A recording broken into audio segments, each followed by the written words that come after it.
Hello সুপ্রিয় দাখিল ষষ্ঠ শ্রেণীর শিক্ষার্থীরা, কি অবস্থা তোমাদের? আশা করি সবাই ভালো আছো। তো আজকের ভিডিওতে আমরা তোমাদের সাথে শেয়ার করব তথ্য ও যোগাযোগ প্রযুক্তির একটি চূড়ান্ত সাজেশন। এর আগে যে আমরা সাজেশনগুলো দিয়েছিলাম সেখান থেকে তোমাদের অনেক কিছুই কমন পড়েছে, তোমাদের কমেন্ট থেকে জানলাম সেটা। এবং যেহেতু আগামীকাল তোমাদের তথ্য ও যোগাযোগ প্রযুক্তি পরীক্ষা, সে উপলক্ষে আজকে এই সাজেশনটা তৈরি করা। অবশ্যই তোমরা বেশি বেশি করে কমেন্ট করবা। এর আগেও বলছি যে তোমরা কমেন্টে জানাতে হবে আমাদেরকে তোমাদের পরবর্তী পরীক্ষা কি হবে সেটা। অনেকেই শুধু কমেন্ট করো ভাইয়া এটা দেন এটা দেন, কিন্তু কয় তারিখ পরীক্ষা সেটা তো জানো না। তোমরা তারিখ লিখতে হবে, বার লিখতে হবে, বারের পাশাপাশি সাবজেক্ট লিখবা, তাহলে আমি বুঝতে পারবো তোমাদের জন্য কি সাজেশন তৈরি করতে হবে আমাকে। এবং পরীক্ষা কি কমন পড়তেছে, আদৌ নাকি পড়তেছে না, কতটুকু পড়তেছে সেটাও জানাবা, তাহলে বুঝতে পারবো আমি। তো আমরা প্রথমে তোমাদের নৈর্ভিত্তিক পড়ব 15 মার্কের, এবং বাকি 10 মার্ক হচ্ছে তোমাদের সংক্ষিপ্ত প্রশ্ন উত্তর। একটা একটা করে নৈর্ভিত্তিক পড়ব। তোমাদের কাজ হইতেছে আমি পড়ার পরে ভিডিওটা থামিয়ে নিজের একবার পড়ে নেওয়া, এবং আগামীকাল সকালে পরীক্ষা দিতে যাওয়ার আগে আরেকবার রিভিশন দেওয়া। রিভিশন কিভাবে দিবা? আমার ভিডিও ওপেন করবা, আবার আমি একবার একবার বলবো, তুমি মনোযোগ দিয়ে শুনবা। ক্লিয়ার? এভাবে পড়তে পারলে পরীক্ষা ভালো রেজাল্ট করবা। 1 নম্বরে বলা হয়েছে কোনটির কারণে পৃথিবী বৈশ্বিক গ্রামে পরিণত হচ্ছে? অবশ্যই খ নাম্বার ইন্টারনেট। ইন্টারনেটের কারণে সবাই আমরা একসাথে হচ্ছি। গ্লোবাল ভিলেজ কথাটির মানে কি? গ্লোবাল ভিলেজ কথাটির মানে সম্পূর্ণ পৃথিবী একটি গ্রামের মতো। সম্পূর্ণ পৃথিবী একটি কি গ্রামের মতো, মানে সব এক জায়গায় হয়ে গেছে এখন ইন্টারনেটের কারণে। 3 নম্বরে বলা হয়েছে ইনফরমেশন সুপার হাইওয়ে কি আদান প্রদান করে? তিনের উত্তর হবে তথ্য আদান প্রদান করে। ঘ নম্বর তথ্য ও যোগাযোগ প্রযুক্তি হলো, চারের উত্তর হচ্ছে নতুন নতুন হার্ডওয়্যার ও সফটওয়্যার উদ্ভাবন, পৃথিবীর যে কোনো স্থানে তথ্য পাওয়ার সুবিধা, তথ্য বিনিময়ের অবারিত সুযোগ। তাহলে আমি বলতে পারবো 1, 2 ও 3। ডেটাকে প্রসেস করলে কি পাওয়া যায়? 5-এর উত্তর হবে ইনফরমেশন পাওয়া যায়। ডেটা মানে তো তথ্য, তথ্যকে প্রসেস করলে আমি তথ্য পাবো, ইনফরমেশন পাবো আর কি। একই সাথে ইনপুট ও আউটপুট ডিভাইস হিসেবে কোনটি কাজ করে? 6-এর উত্তর হবে টাচ স্ক্রিন। মানে তোমরা যে মোবাইল দিয়ে ভিডিওটা দেখতেছো, ওই মোবাইলগুলো একটা ইনপুট এবং একটা আউটপুট একসাথে কাজ করে। কারণ আমি ক্লিক করার সাথে সাথে আমার, মনে করো তুমি আমার ভিডিওটা ক্লিক করার সাথে সাথে আমার ভিডিওটা ওপেন হয়েছে, দ্যাট মিনস ইনপুট এবং আউটপুট একসাথে কাজ করছে এখানে। নিজের অনুচ্ছেদটি পড়ো, 7 ও 8 নং প্রশ্ন উত্তর দাও। মনিটর আইসিডি যন্ত্রপাতির মধ্যে একমাত্র দৃশ্যমান আউটপুট যন্ত্রাংশ। মনিটর পরিষ্কার করার ক্ষেত্রে বিশেষ কিছু সতর্কতা অবলম্বন করা উচিত। মনিটর মানে কোনটা? এই যে কম্পিউটারের যে স্ক্রিন আমরা যেটা দেখি কম্পিউটারে, ওটাকে বলা হয় মনিটর। স্ক্রিনকে বলা হয় মনিটর। তা না হলে যে কোনো দুর্ঘটনা ঘটতে পারে। 7 নম্বরে বলা হয়েছে মনিটর পরিষ্কার করার পূর্বে অবশ্যই কোন কাজটি করা বাধ্যতামূলক? 7-এর উত্তর হবে বৈদ্যুতিক সংযোগ বিচ্ছিন্ন করা। আমি যদি কম্পিউটারের মনিটর পরিষ্কার করি, অবশ্যই আমি কম্পিউটারকে আগে বিদ্যুৎ থেকে বিচ্ছিন্ন করব। 8 নম্বরে বলা হয়েছে এখানে আইসিডি যন্ত্রপাতির মধ্যে মনিটর যে ধরনের যন্ত্রপাতি নয়, মানে মনিটর কোন ধরনের যন্ত্রপাতি নয়? আর এর উত্তর হবে ইনপুট। মনিটর কখনো ইনপুট হতে পারে না, তারপর মনিটর কখনো প্রসেসিং করতে পারে না। তার মানে এই মনিটর কিন্তু আউটপুট। কারণ আমি কোনো কিছু ক্লিক করলে সেটা আমার দেখাইতেছে কোথায়? মনিটরে দেখাইতেছে। যেটা আমাকে দিবে, রেজাল্ট দিবে, ওটাকে বলা হবে আউটপুট। আর যেটা আমি দিব সেটাকে বলা হয় ইনপুট। বর্তমানে 9 নম্বর সবচেয়ে গুরুত্বপূর্ণ তারবিহীন যোগাযোগ মাধ্যম কোনটি? 9-এর উত্তর হবে মোবাইল। তারবিহীন যোগাযোগ কি? মোবাইল। কম্পিউটার কাজ করে কি অনুসারে? 10-এর উত্তর হবে ব্যবহারকারীর নির্দেশ অনুসারে। কম্পিউটার তো কাজ করবে, আমি কিভাবে কম্পিউটারকে কাজ করাবো সে অনুযায়ী। আমি ঠিক যা টিপবো কম্পিউটারে তা উঠবে। বুঝছো? র্যামের পূর্ণরূপ কি? র্যামের পূর্ণরূপ হচ্ছে যে র্যান্ডম অ্যাক্সেস মেমোরি, মানে খ নম্বর র্যান্ডম অ্যাক্সেস মেমোরি। এখান থেকে আর, এখান থেকে এ, এখান থেকে এম, একসাথে হয়েছে র্যাম। তোমরা জিজ্ঞেস করো অনেক সময় যে মোবাইলের র্যাম কত? মোবাইলের র্যাম 6 জিবি হয়, 4 জিবি হয়, 8 জিবি, 10 জিবি, 12 জিবি। 10 জিবি হয় না, সরি, 8 জিবি, 12 জিবি হয়, 16 জিবি হয়। বেশিরভাগ মোবাইলের কিন্তু র্যাম এখন, মানে আমরা মা বাবারা যেগুলো ইউজ করে 6 জিবি র্যামের হয়।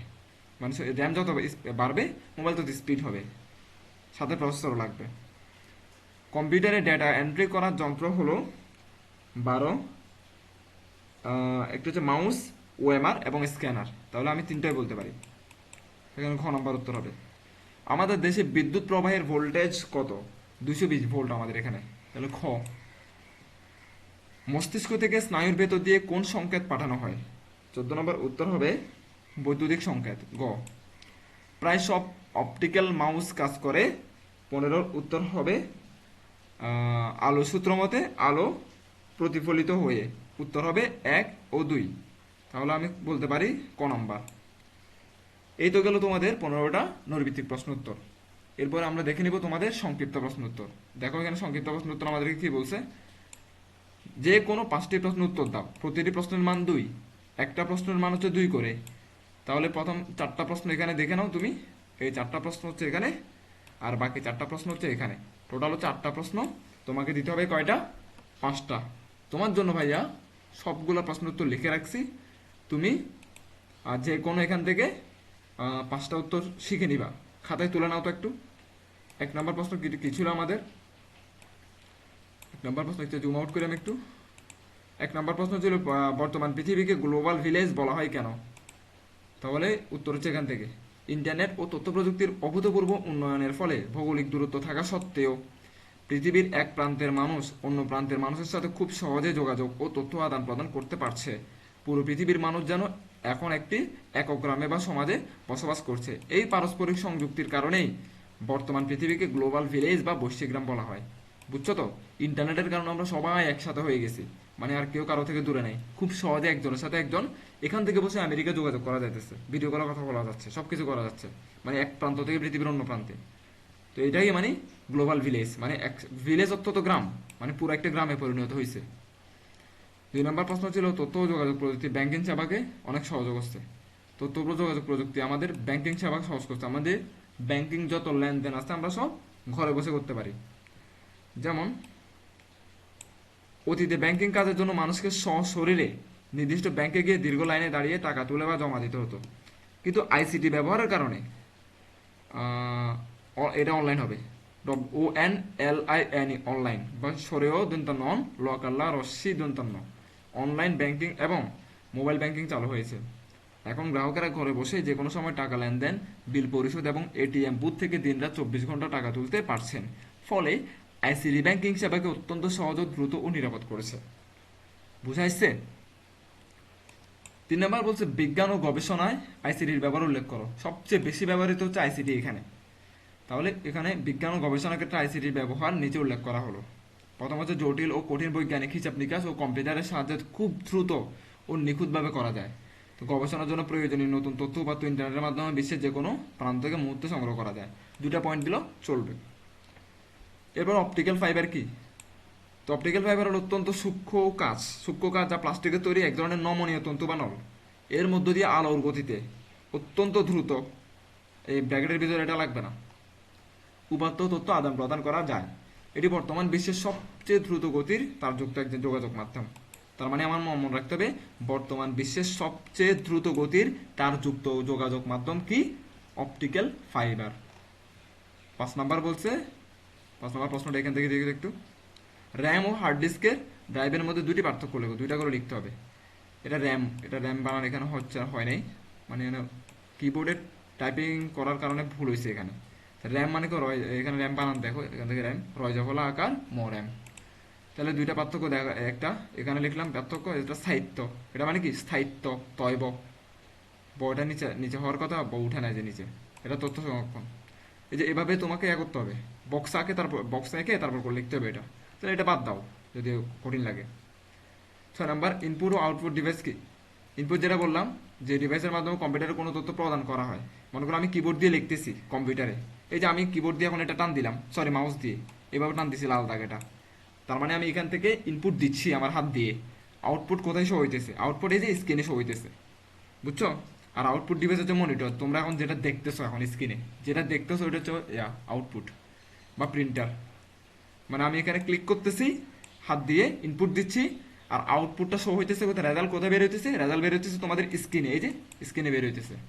বুঝাইছে? কম্পিউটার ভাইরাস কি। ভাইরাস হচ্ছে কি এমন এক ধরনের ক্ষতিকারক সফটওয়্যার বা প্রোগ্রাম যা কম্পিউটারের স্বাভাবিক কার্যক্ষমতাকে ব্যাহত করে, নষ্ট করে ফেলে, ফাইল নষ্ট করে ফেলে, কম্পিউটার হ্যাক করে ফেলে ভাইরাস। হ্যাঁ, মোবাইল সহ সব কিছু, খুব ডেঞ্জারাস জিনিস। এটা সহজ আছে, এটা শিখতে পারো। ছড়ানোর উপায় বলে দিছে এটা, বাকি অংশটুকু। 8 নম্বরে বলছে অপটিক্যাল মাউস ঠিক মতো কাজ না করলে কি করতে হবে। যদি মাউস ঠিক মতো কাজ না করে তাহলে কি করতে হবে দেখো, সেটা লিখে আছে। আর পড়লাম না, তোমরা পড়ে নাও, কারণ এটা তোমরা না দিলেও চলবে, যে কোনো 5টা দিলে হবে, উপরে 5টা দেওয়া আছে।